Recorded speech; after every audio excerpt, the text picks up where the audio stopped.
So let's talk about you. Your name is Troy Olson. This is what I know of you. Your name is Troy Olson. You live in the Dallas-Fort Worth area. You are primarily working within the real estate industry. Correct. I know you're in BNI, and I know that you're a pretty self-motivated, driven professional who's fairly successful from what I understand, but I'm not assuming anything.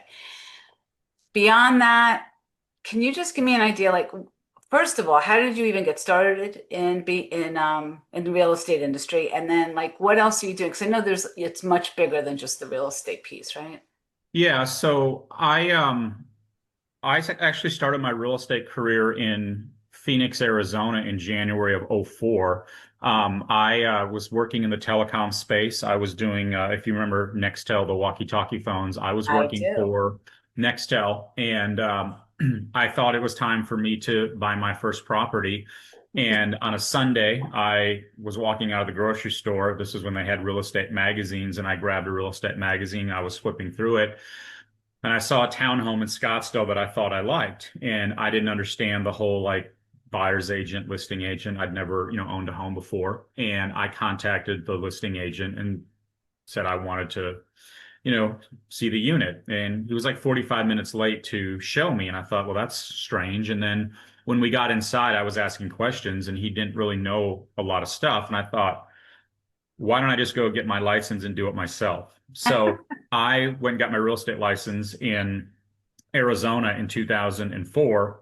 Okay. And my very first deal was me representing myself on a townhome in Scottsdale. Good for you. And I was introduced to somebody over there who was in real estate. We met at the JCC and we would work out and play basketball together.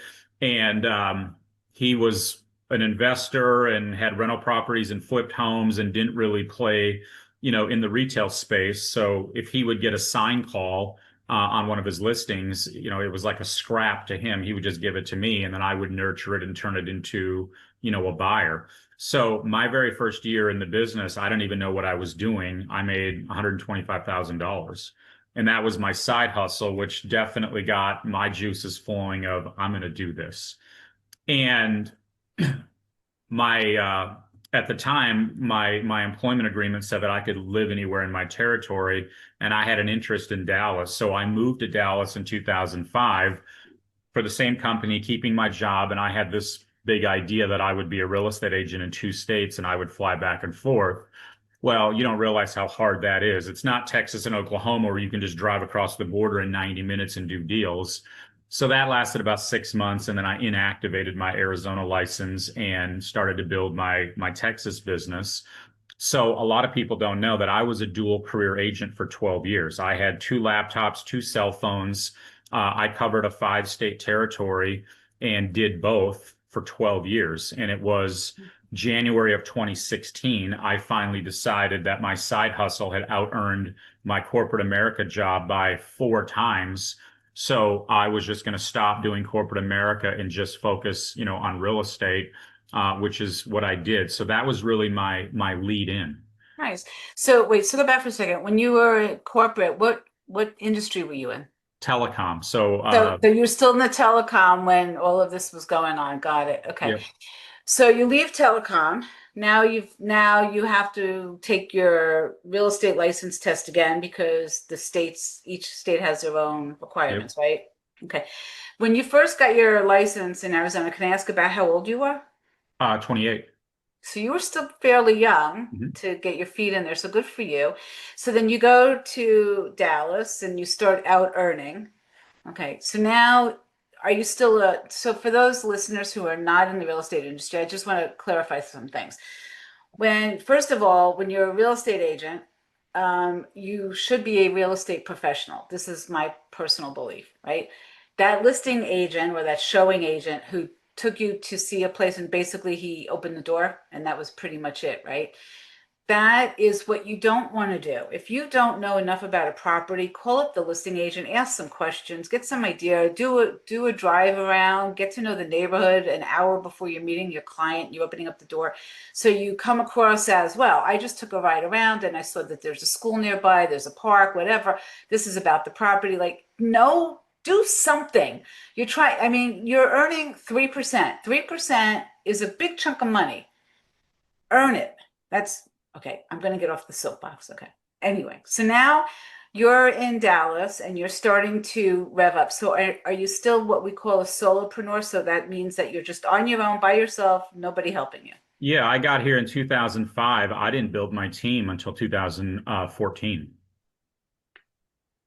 Okay. So you're working by yourself. How many deals are you doing? I mean, I'm doing, those 2 deals a month, but it was, I couldn't break that ceiling because of the real job. I didn't know anybody when I moved here, so I really had to start, from scratch. But yeah, it was that, you know, 24 to 30 deals was just kind of, where I would some years, would be better, some years wouldn't be that good. Obviously, 08, 09, there was a struggle with the financial crisis, but I always had my crutch, my salary, to fall back on. Okay. So when you start building your team, were you always with Keller Williams or were I you was working with for Century 21 when I moved to Dallas from 2005 them? till 2019. So I was with Century 21 for 14 years, and then I joined KW in the fall of 2019. So I'm on my seventh year here at KW. Nice. So you start building your team, and what does that look like? How did you know? And like, what was the pivot moment where you said, I can't do this by myself anymore?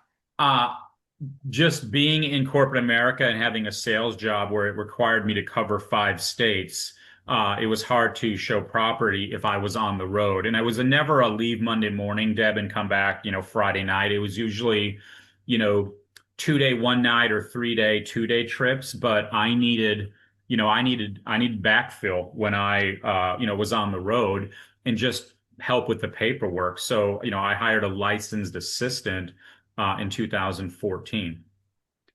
Okay, so you hire a licensed assistant so okay. Again, I'm going to just go back again because a lot of our listeners might not be in the real estate industry. In order to open up a door and be what we call a showing assistant, right, a showing agent, you have to have a real estate license. Correct. So if you are working with somebody and you think, oh, I could just give my husband the keys and he can go do it while I'm, somewhere else. No, that doesn't happen like that. So, okay, so now you have a showing assistant. So that showing assistant is opening up the doors and showing the properties so that you can be doing what you need to do. And then that's one person. So continue. When's the next person come on?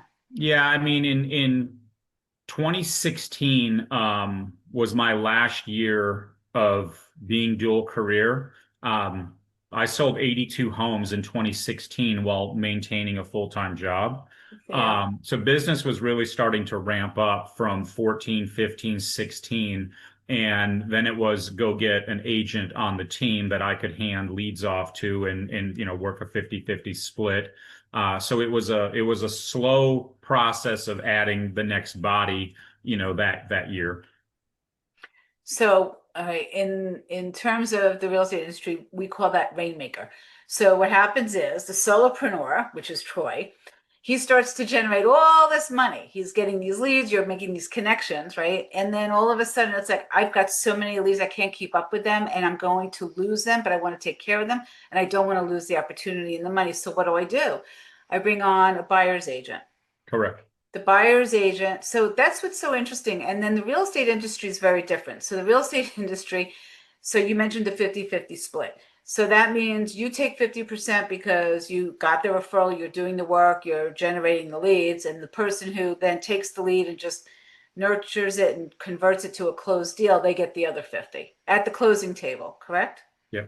Okay. So they get a check for $12,000, the deal sold, you get right off the bat, you get six, they get six, and then taxes and everything else comes out, right? Yep. Okay, that's pretty much how that works. So, all right, now you've got one buyer's agent and you've got an admin. Correct. Did you add anybody else to the team? Well, in 2017 was the year that my business really blew up. We had 135 closings. We did 55 million in production. I had to employ an army that year for that level of volume. So I had a full-time transaction coordinator and then three buyers agents on the team. This was all part of the big Toyota corporate reload move. I was very, very blessed meeting the right people in 14 and 15 leading up to when they moved their headquarters from California to North Dallas. Okay, so now you have this team of people and the relocation team, they're calling you to say we have executives and engineers and whoever that need to come find them homes. That is a beautiful compliment also and a blessing. What happened during COVID to you? What Well, happened to your business? yeah, so I mean, the Toyota people were all here by really the end of 17 because the new facility had opened up. So the volume of 18 was not what 17 was. 19 was similar to 18, and then COVID came. I had just moved from Century 21 to KW in October of 2019, and then we have Keller Williams annual conference family reunion, ironically in Dallas in February of 2020. COVID was talked about, but we didn't really know what it was until, Yeah. it was, I guess I remember exactly where I was. I was with Dick Dillingham and we were at Train the Trainer in Rockford, Illinois. I was auditioning and taking that class. That's when the world shut down. I think that was March 12th or March 13th of 2020. So, we had to pivot and adjust just like any other business owner, just like any other real estate agent. Are you essential? Are you not essential? I live in Frisco, which is far north Dallas, Collin County. We were essential where Dallas County was not. And there was a lot of stuff going on about, hey, if you get caught out there, and I'm sure a lot of agents didn't care. They were going to continue to work because they needed to, make money to support their family and make, mortgage payments and all that stuff. So yeah, we had to adjust. I mean, our business didn't completely go in the tank in 20, 21, 22. Each year was a different hurdle that we had to, overcome. Interesting. So you're all right. So we get through COVID.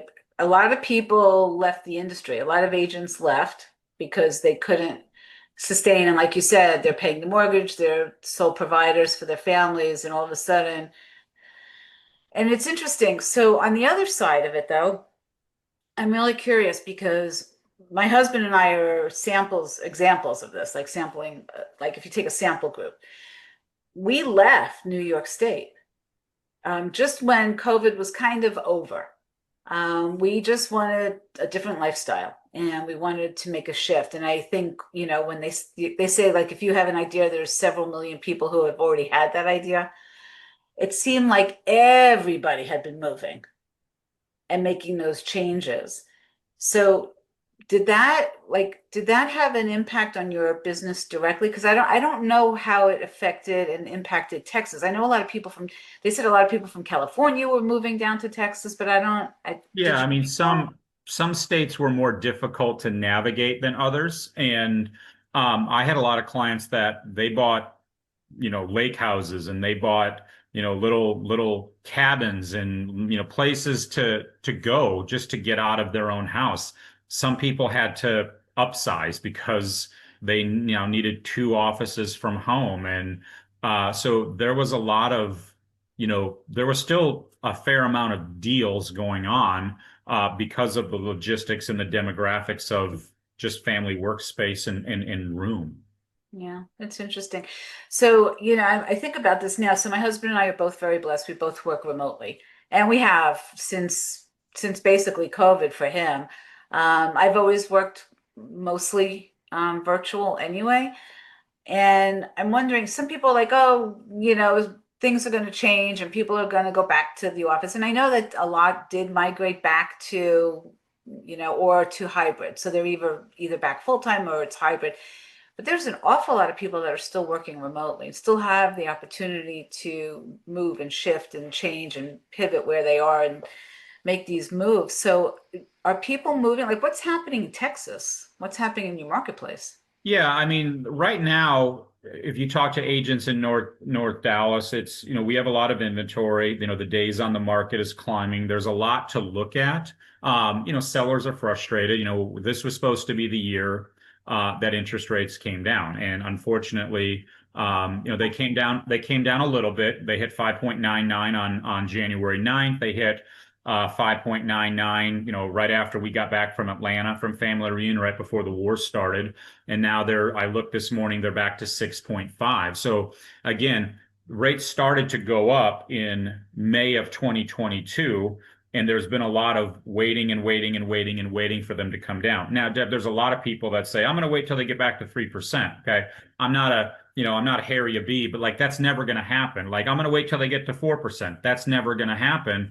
Like, you better pray that we can get a 5 in front of it and it can hold there for any length of period of time. But from what I've seen, there's this psychological trigger with a 6 in front of it that people, now I have a 3.5. And if people like refinance during COVID, there are a lot of people with a high 2 or a low or a mid or even a high 3. They're like, I'm never going to move. I'll just remodel my house because my interest rate is so low. I understand that. But there are things that happen that people simply, have to move. Again, you've heard about the 5 Ds, in our industry, whether it's diapers or diploma or divorce or downsizing or whatever it may be. There's always going to be people, buying or selling. The question that I would ask, any real estate agent, watching this or listening to this, are you part of that transaction? What do they say, Deb? For every 100 people in your database, there's 17 real estate transactions happening. Are you part of those 17, or is somebody else part of it? I believe there's about 70,000 licensed agents in DFW, give or take. So it's a lot, and everybody knows a handful of realtors. So you got to continue to not only develop relationships, but you have to maintain those. I'm going on a listing appointment as soon as we're done. It's a referral that I got from a client, and when she's like, "Oh, so and so referred," I still don't know who that is. Like, I don't remember that name, and that's like, I'm Rain Man. Like, I don't forget anything, but I don't know who that is. So I'm gonna ask and say like, "Oh, remind me again the gentleman's name." So. COVID didn't affect my business in a negative way because I had such a huge book of business built up from 2005 to 2020. And if you maintain those relationships, Yeah. you're good. Yeah. So, I just want to go back to the interest rates for a second. So back in the day, my husband and I were married in 87. Not the best time to invest in anything. We bought a co-op. Really bad decision. Unfortunately, everybody's like, don't rent, it's a waste of money, right? All the advice, right? And my husband and I were like, well, all right, we'll buy something. And we ended up taking a shellacking on it. And I remember that interest rate. That was like a 13, 14% interest rate, so people are like balking at 6. And I'm like, guys, you don't know what you don't know, right? Because you haven't experienced the other side of it. And then, all right, so we're the example that you just gave. So we bought where we are we got very lucky and blessed like you. We paid, I don't know, we're at 3 1/8, I think, interest. And my husband and I are like, you know what? We're not going to allow the interest rate to hold us hostage. What do they call that? The golden handcuffs? yep. Yeah.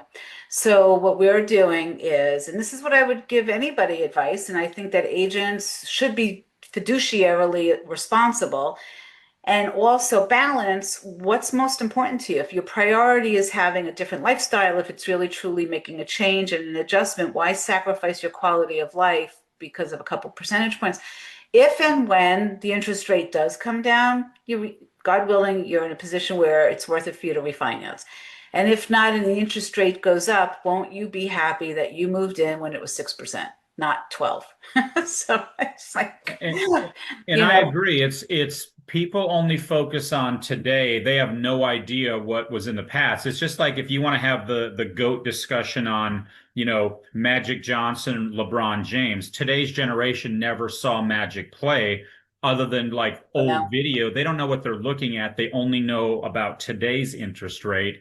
And it's, oh, well, my neighbor sold their house for X. And then when you look it up and go, yeah, your neighbor sold their house in 2021 in the peak of the market. Or I have a listing right now under contract in Richardson where they bought it in 2022 and they paid $25,000 over list price because that's what they had to do to get the house. And now when they go to sell it, they want to be able to do that to the next buyer. Right. We're living in a completely different world. Yeah, it is crazy. So our home, so here's the other side of this, right?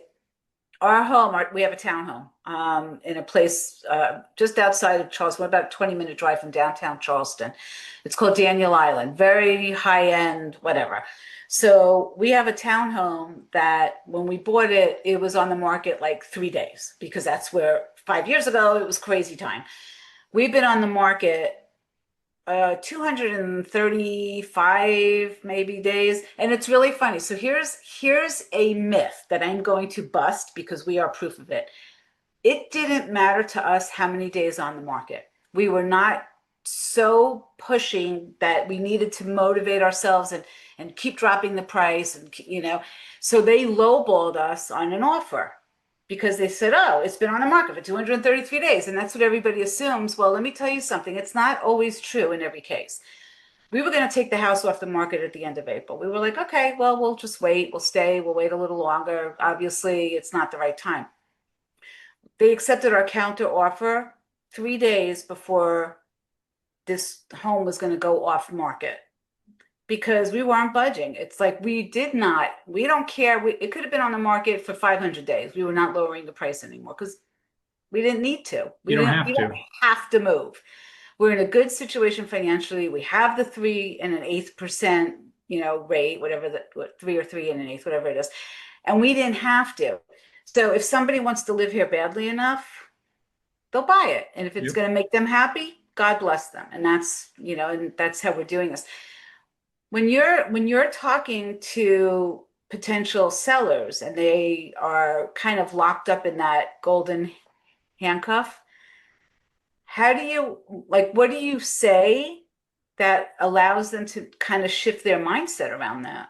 Yeah, I mean, I tell them I'm not in the business to list homes. I'm in the business to sell homes. And if you want to sell your home for whatever price it is, it better look like that. And something that I learned, Deb, from all my corporate relocation deals is if you are the seller and I'm the agent and we're looking at comps, and I'm going to ask you, I'm going to look you right in the eye and say, look at these three homes. Are you similar, superior, or inferior to these three?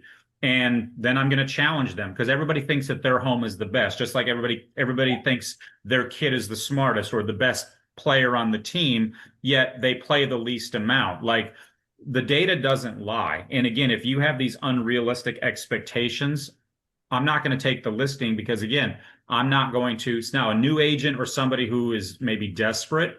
They'll take an overpriced listing and try to work backwards. Well, now they're going to overpromise and underdeliver. My time is too valuable to take an overpriced listing. Yeah, good for you. That's good. So, all right. So now, where are you now, and what other businesses are you involved with? Yeah, so I still have my real estate team. There's three of us. I have two licensed assistants. One of them is really in charge of the transaction retail side of my business, and the other one is really in charge of the investment side of my business. So other than just working with traditional buyers and sellers and leading, my team, I currently own 10 rental properties.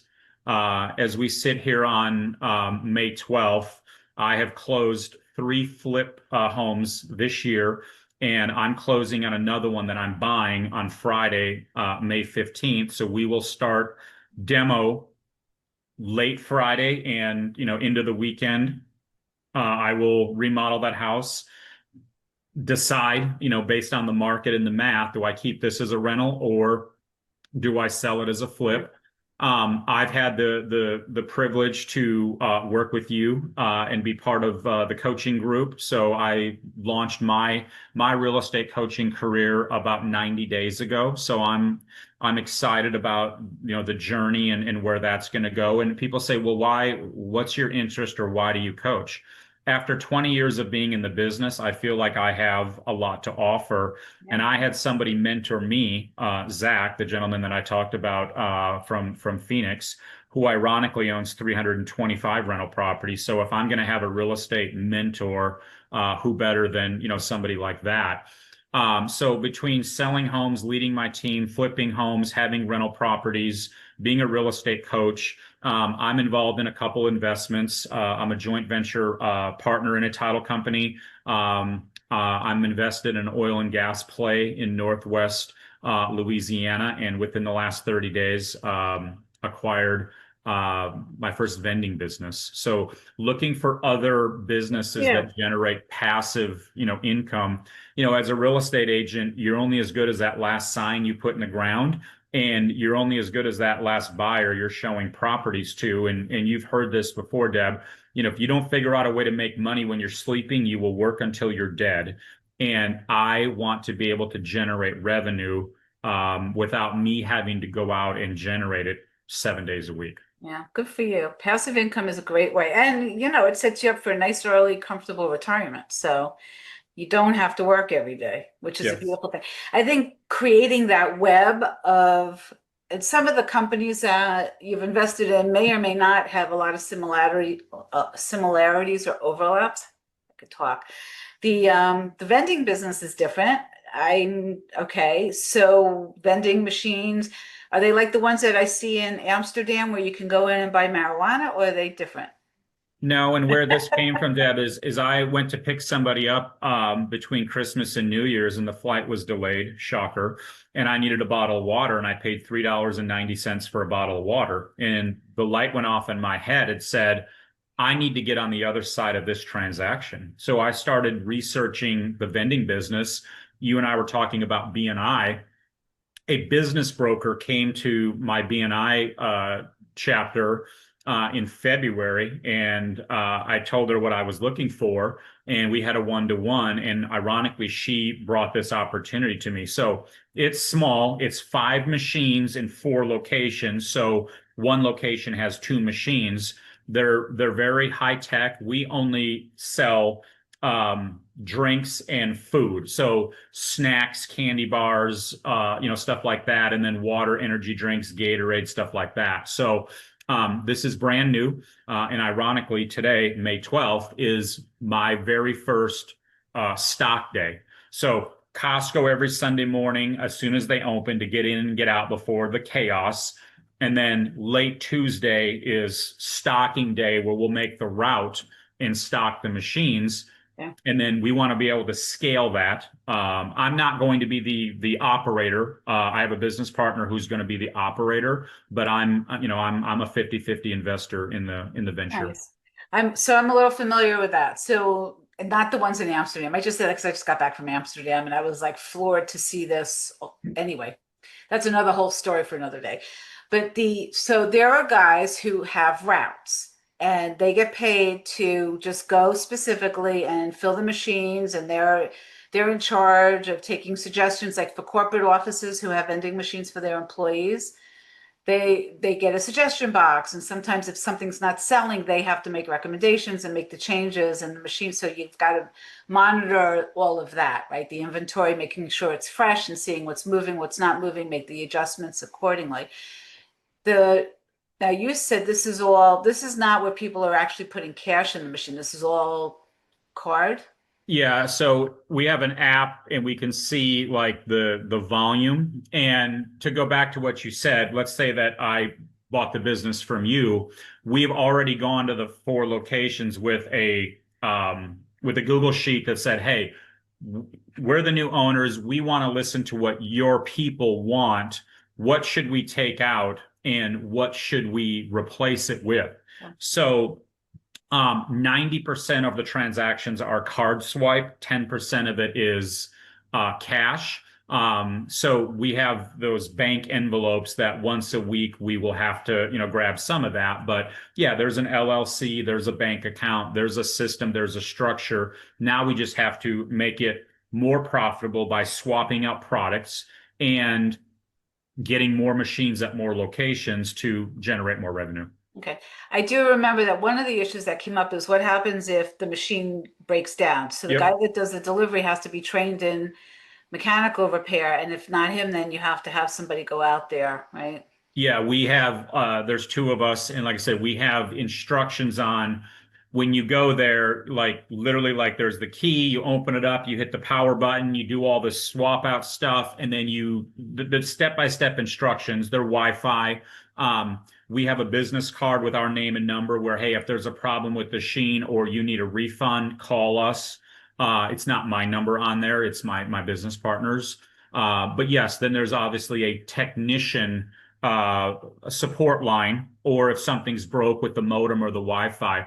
Ironically, the location that has two machines, we were there last week, and there was a business card on the counter of the operations manager, and I'm like, I know a guy named that, and the other guy came out and I said, hey, can I ask you a question? I said, is this guy this guy? And I pulled him up on Facebook. I haven't seen him in person in 15 years. Yeah. And he goes, that's him. And I said, take me back there. So I took me back there and walked in and I go, you know who I am? And he knew exactly who it was. You know, we hugged it out. Well, they're in the process of remodeling their facility. We're actually moving a machine from the office to the shop where all the technicians are.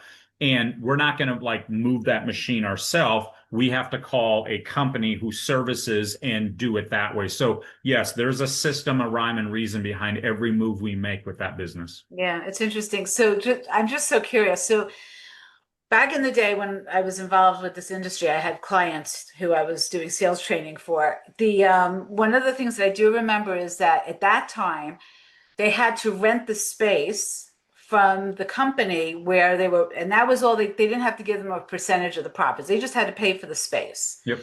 So is that still the case? One location, they get 10% of gross sales. The other Got it. locations, they get nothing. They look at it as we're doing them and their team a service by bringing this in. Yeah, that's interesting. So when you sell a commercial property, you can build this right into your agreement. Hey, listen, you're buying a commercial property. I could throw a couple vending machines in there. It'll make you look really good to your employees and anybody that comes in as a visitor. Yeah, I mean, it's one of those things where if the guys are leaving in the morning to go get their stuff and then they're going to the job site, by having it on site, they get to the job site earlier. So yeah, There's some there's an benefits advantage there. to doing it Yeah. that way. Yeah, and tying it into the real estate side of things is, yeah, so it does really overlap in that way. You can make a connection there. Very interesting. So, all right, so we only have a few more minutes. I want to be respectful of the time. The overall, at the very bottom of the day, anybody who is a real estate agent, a real estate professional, a broker is a CEO of a business. And I think that's the first mindset shift that people have to make. You had dual career. You stepped into the real estate industry with the mindset of you're going to be a CEO, and that was it. A lot of people don't realize, like, oh, I have to make the phone ring. I have to make the phone. I have to make the calls to get the appointments, to make the schedule, to show the listing. My recommendation always is let's start with the basics. Go read Michael Gerber's book, The E-Myth Revisited. And now he has one also actually called The E-Myth for the real estate brokers and the real estate industry. That's my first step advice for everybody. I'm writing that down. I did not know that that was. Oh, he's got a great book. And if you listen to it on Audible, a very highly successful real estate professional and broker, he does the stories. He's very good. Um, if there was one piece of advice that you would give, either in or outside of the real estate industry, what's the thing, the one thing, like Billy Crystal used to say in the cowboy movie? What's the one thing? It's speed to communication. Answer your phone, answer your email, answer your text, communicate, build relationships. I got interviewed a few months ago by an agent in our office who has his own podcast. And I said this on the podcast. If you just show up and do what you told somebody you would do, doesn't matter if you're a plumber, electrician, painter, realtor, doesn't matter, coach, doesn't matter. You don't have to do anything extra. Just do what you said you were going to do. Yeah. You will always have work and you will always be busy. Now, if you want to take it an extra step, show up early, do little things, follow up, say thank you, be courteous, be respectful. You'll have more than enough. But you're ahead of 90% of the population. Just show up and do what you say you're going to do. Yeah, actually, right. Under promise, over deliver. Yeah. Yeah. I know. It's crazy that is a tried and true philosophy for, I don't know, a couple centuries now. I think It it's works. how businesses, yeah, that's how it works. So thank you so much for joining us today and having this great conversation and for being transparent. I really appreciate you. And I really am very much looking forward to it. So the platform that you mentioned, I just want to go back. It's called the Coaching Nexus, just in Mhm. case anybody wants a business coach. And then as far as reaching out to you directly, if they're looking to buy or sell or invest real estate in the Dallas-Fort Worth area, how do they reach you? Best way is to send me an email, troy@troyolson.com, and we will schedule a call, schedule a consult, schedule a Zoom call. I love to get back and help people. I took a BNI member yesterday on a field trip to Sherman. Him and his wife want a side hustle, and I drove them to Sherman, and I drove them by 10 properties that I either own or have flipped. I gave them all the numbers. Again, I want to be able to give back because somebody gave back to me. Nice. Thank you so much. So I just want to go back for one second. Troy is Troy, Olson is Olson. And again, thank you so much for being with us today. I really appreciate you. Thanks for the opportunity, Deb. Gotta love,